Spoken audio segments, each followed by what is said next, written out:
महिला संरक्षण बिल नहीं प्रियंका गांधी प्रेसमिट पुराणा महिला संरक्षण बिल लागू हेउ बोली प्रियंका गांधी कहते। प्रियंका गांधी वद्रा कहते वर्तमान 543 आसन में बिल लागू हो सरकार बहुत चापर अच्छा लोकों को सरकार को कथा उपर भरोसा नहीं। 12 वर्ष भितर देश में बहुत परिवर्तन आसी सीट गुड़िकर अनुपात सठिक होगा उचित बोली कहते प्रियंका। छोट राज्यगुड़िक सहित अन्याय होउछि सरकार केवल क्रेडिट नेबा को चाहते सीमा पुनः निर्धारण पूर्व जाति जनगणना हेउ बोली प्रियंका कहते।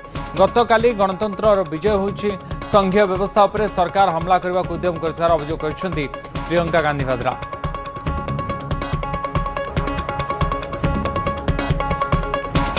तेबे महिला संरक्षण बिल को नहीं प्रियंका गांधी आज प्रेसमिट करिसेंती। गतकाली संसद रे तीनोटी बिल काट खाइबा परे जो महिला संरक्षण बिल संविधान संशोधन बिल एवं जहाँ सीमा पुनर्निर्धारण को नहीं रही से बिल गुड़िक काट खाइबा परे आज महिला संरक्षण बिल को नहीं प्रियंका गांधी प्रेसमिट करिसेंती कि पुराणा महिला संरक्षण बिल लागू करा जाऊ। वर्तमान 543 आसन रे ही ए बिल लागू करा जाऊ। लोकसभा रे 543 आसन रही समय ही लागू हेउ सरकार बहुत चापर अच्छा बोली प्रियंका गांधी कहते। लोकों को सरकार को कथा उपर भरोसा नहीं। 12 वर्ष भितर देश में बहुत परिवर्तन आसी कथा से कहते। सीट गुड़िकर अनुपात सठिक होगा उचित बोली प्रियंका कहते कारण डिलिमिटेशन समय सीमा पुनर्निर्धारण समय छोट राज्यगुड़िक सहित अन्याय होउछि सरकार केवल क्रेडिट नेबा को चाहते बोली कहते प्रियंका गांधी। हम सब थोड़ा चौंके हुए थे कि अचानक ये सत्र बुलाया जा रहा है। विधानसभा चल रहे हैं 2 प्रदेशों में, अभी अचानक बुलाया जा रहा है। बड़ी जल्दबाजी की जा रही है। किसी को मालूम नहीं था एक दिन पहले तक कि क्या आने वाला है, मसौदे में क्या होगा। मसौदा सार्वजनिक करते हैं सिर्फ एक दिन पहले ताकि हमें समय भी नहीं मिलता। तो हम सब सोच रहे थे कि ये सब क्या हो रहा है और क्यों हो रहा है।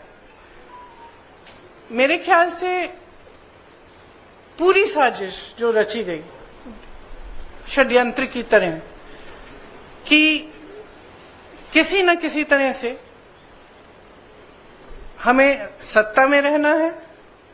अगर अभी नहीं किया जाएगा तो 2029 तक जो ये करना चाह रहे हैं परसीमन 2011 के जनगणना के आधार पर वो नहीं खत्म हो पाएगा।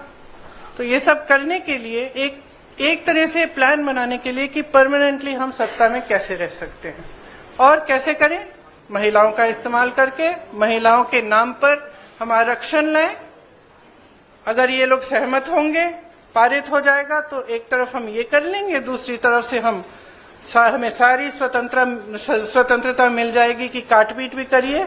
सीटों में किसी तरह से भी आप परसीमन करा दीजिए। 2011 के जनगणना के आधार पर होगा तो जाति जनगणना का भी कोई उनको रिकॉग्निशन नहीं लेना पड़ेगा।